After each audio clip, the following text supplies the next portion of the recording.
to another edition of Sit Down with the Director. I'm Robin Phillips, and I'm here again today with our Director of Schools, Mr. Bobby Cox. Hello. Hi, How Bob. are you, Robin? I'm great. How are you? Doing well. Okay. Doing great. Wonderful. And we are filming the first week that school's been out, I suppose, Yes. for summer break. So what we would like to do today is tell you a little bit about the things that are going on in Warren County Schools, the end of school, over the summer and the beginning of next year. All right.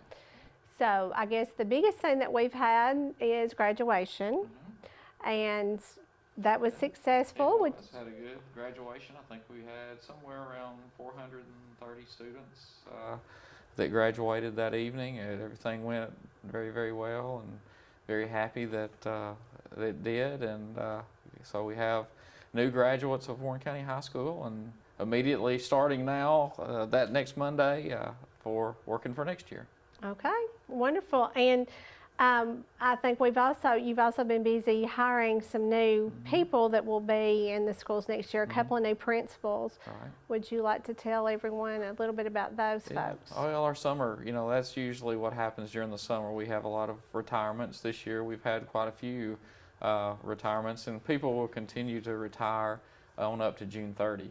So one of those vacated principal positions was at Bobby Ray. Beverly Ramsey, been there for at least, I think, 10, 12 years as principal, and 40 years in our system, has decided to retire. So we interviewed for that position. Monty Hillis, who's assistant principal at Warren County High School, got that position. So we're very happy to have Monty in that position, and she will start July 1. I think she's actually already started, trying to learn from Beverly as Beverly completes everything during the summer for her work, and then Monty will take over in July, so good transition time there.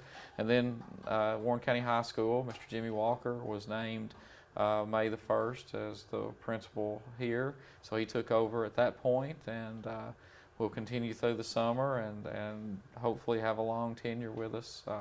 Long-time employee, 27 years, I think, in Warren County Schools, and been a teacher in various areas, junior high, high school level, middle school, assistant principal, high school assistant principal, and now principal here.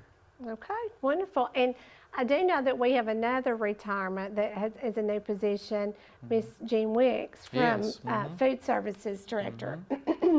Right. And I think there's some changes in that as well. If you'd like to tell us about the new director, and then also about what's going on with the food services. Right. Jean is retiring. She's been the only food service school nutrition director I've had in my 23 years in the system. So she's will be missed. She has a lot of knowledge about school nutrition, very well respected in the system and statewide. Sandy Dawes, Dr. Sandy Dawes, will take her position. She's been working with her for the last month or so to begin that transition. Some of the new things that are going to come in school nutrition, one is a community eligibility provision that we're really taking a really hard look at to see if we want to do that. School districts who have a free and reduced lunch count of over 40% qualify for that. We are around 63%. So what the community eligibility provision allows is for everyone in the school to eat free. So they would have breakfast or lunch at no charge. It's a federal reimbursement from the federal government, as our cafeteria fund, school nutrition is run by that. It would be at a little bit higher rate. So we're really looking at doing our elementary schools this year. We'll make a final decision probably in the June board meeting. We've got a principals meeting tomorrow to kind of get some feedback from them. But I think it would be a good thing for our schools, for the community. We'd be about a break-even point financially between what we're doing now and the community eligibility. And, it gives opportunity for maybe more kids to eat at the school, breakfast and lunch, but also may ease the burden a little bit on community members not having to, pay for lunch every day for their students. So we're not really looking at the high school this year. We may in future years, but hopefully all of the elementary schools can take advantage of that. Okay, great. And for parents, what that would mean was they would get a lunch for free, but the a la carte items, I mean, your child would be able to get a plate lunch, but if they're buying ice cream or those Sure. a la carte items, those would still be for a charge Right, because they're right. not part of the nutritional package. No, they would have, the standard breakfast, standard lunch, whatever the government requirements are for those. And those have changed a little bit, more whole grains, fresh fruits and vegetables, things of that type. But they would be able to eat breakfast and lunch. Anything above that, a la carte items, ice cream, extra milk, things of that type, they would have to purchase, but at least they wouldn't have to purchase the lunch. Right. Okay, wonderful. Well, and I think that brings us into another topic. I know right now the people are eligible to do the summer lunch program. Can you tell us a little bit about that? Yeah, summer feeding program has been around for a few years. It allows students who qualify to eat a free lunch every day. We've done it several different ways in the past. We've had students come into schools, usually at West Elementary. Has been a kind of a central location for us because we've had our summer schools over there, things of that type. So we've kept the cafeteria open. It's a no charge, no fee. In the past, last year, we actually satellited lunches out into the housing authority and some other areas. We would have points where we would actually take lunches there. And our goal is, we know when school's out, a lot of times kids don't get the nutritional value that they need. So this is something that we've tried to do to offset that during the summer, and I have pretty decent participation with that, and we want to try to continue to do that. Okay, now is that also going on at Bobby Ray? I think Bobby Ray may be the satellite this year. Okay. YSI is over there right now, but we try to combine those two. In the past, we have used West Elementary. West Elementary also houses our daycare. We do have a summer daycare program that runs throughout the summer. It's a fee-based, self-supporting program. It's at West Elementary. So, we try to use those two buildings because they're kind of centrally located. Okay. And tell us a little bit about YSI. Okay. YSI is a great program. It's I think been around for 30 plus years. It's Young Scholars Institute. Students who perform well in the classroom and who are recommended by their teachers and staff members at the school have the opportunity to go to YSI. Again, it's a self-supporting program. You have to pay a fee to go for either a week or 2 weeks, whichever one that you choose to do. And it's more for enrichment, and that's really kind of the way it was designed in the early years, was to be not necessarily a summer school for remediation or catch-up, but to enrich those students. Most of the time it's field trip and theme oriented. I don't know what the theme is this year. Animals maybe this year. Okay. I know when I used to teach it, we would had various different themes, from a technology theme, or if it was close to bicentennial, would have the bicentennial theme, and they've done various things from time capsules to on up. So Jimmy Haley has usually been the one to run that program. I think he's still highly involved in that and still runs the program now. Teachers in our system work YSI and schedule field trips, and then they also have site-based things that go on as well. So it's been a really good program. Okay, so that is one opportunity for summer learning, and I know you mentioned daycare as well. If parents are in need of that, that would be for a fee, but they could look into enrollment there for, is it just elementary age students? Just elementary age students at West No Elementary. middle school, just up to No, through I think it's up to- fifth grade. I think so. That's an opportunity. Then we do have remedial programs in summer school at the high school level. Is that? Yes, and various programs. We've had things at the high school, from driver's ed to PE. In the most recent years, we've done a lot of credit recovery. where students who maybe didn't do so well during the school year are able to catch up. And then we also have summer school programming going on at our adult annex on the middle school campus. So Carl Curtis runs that program in the summer. That's a good opportunity for students to go there, maybe get ahead if they want to take a course and kind of get ahead. It's more self-paced than it would be here, but those are some of the opportunities that we have right now.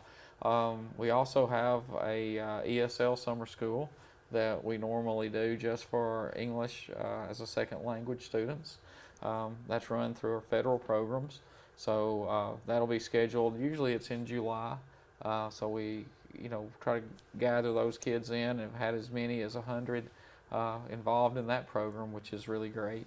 And then elementary summer schools are at the school level. If there's funding available through federal programs, normally we have elementary summer school, maybe 1 or 2 weeks, and that's more school-based now. It used to be centralized at one school, but now we've kind of satellited that out back out to the elementary schools. So that's more intervention-based. Intervention-based for catch-up. skills and that sort of thing. And the other thing that I think is really a great thing, I know that the middle school does, and a lot of our elementaries do, the summer reading programs.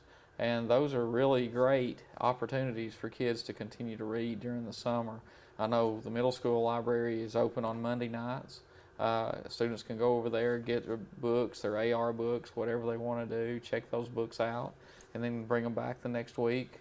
But that's an opportunity as well for students to gain some points in the summertime for their AR reading goals. And with Hickory Creek and the other elementary schools, the summer reading programs are really something good to keep kids reading during the summertime. Right. And again, in case parents are listening, you do have to check out the book from the library in order to take the AR test for it, but they can take that AR test the week that they turn it in or after that, and start sort of banking some points in case they have a lot of points during the year, or they're playing a sport or something that gives them a little relief from that. It does.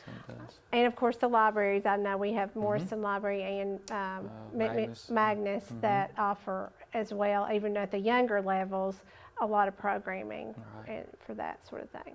So it sounds like there are plenty of opportunities to take advantage of throughout the summer, different enrichment activities and catch up.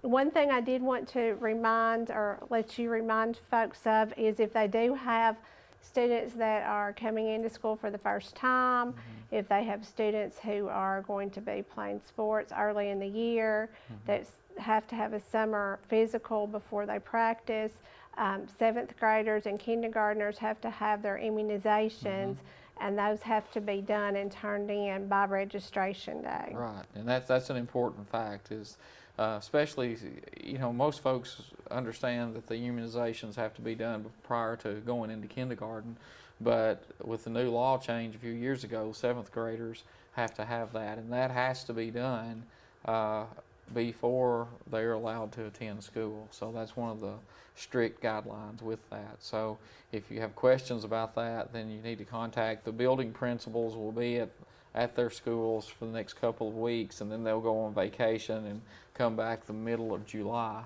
But they need to contact their building principal if they need more information about that, or they can go to our website at warrenschools.com and go to our health services tab, and they can get information there. Okay, and that would tell you what you needed to get, but you could also contact your physician. Oh, sure, yes. And they may have already even had some of the shots, but there are no shots for 7th grade, and there is a form, a specific form that is required to be signed by the doctor. And I know at the middle school they allow you to turn that in on registration day or night, and probably the other county schools do that as well. And it has to be on that form. It's a very strict guideline that we have to go by. Okay, and then also if you have a upcoming kindergarten age child or pre-K age child, that we've already had the screening, the mask district-wide screening, but if they were still interested in doing that or were unable to attend, they can contact the school where they think they would be zoned to do that. Yes, they can go to the school. They can fill out all their paperwork. The paperwork for registration is online, again, at our website. You can get that registration information there, take it to the school, or you can come on registration day on August the 4th and register that way. Okay, great. Well, I think that's lots of information. So maybe, I'm sure people have plenty to think about, opportunities and things that they need to get done over the summer.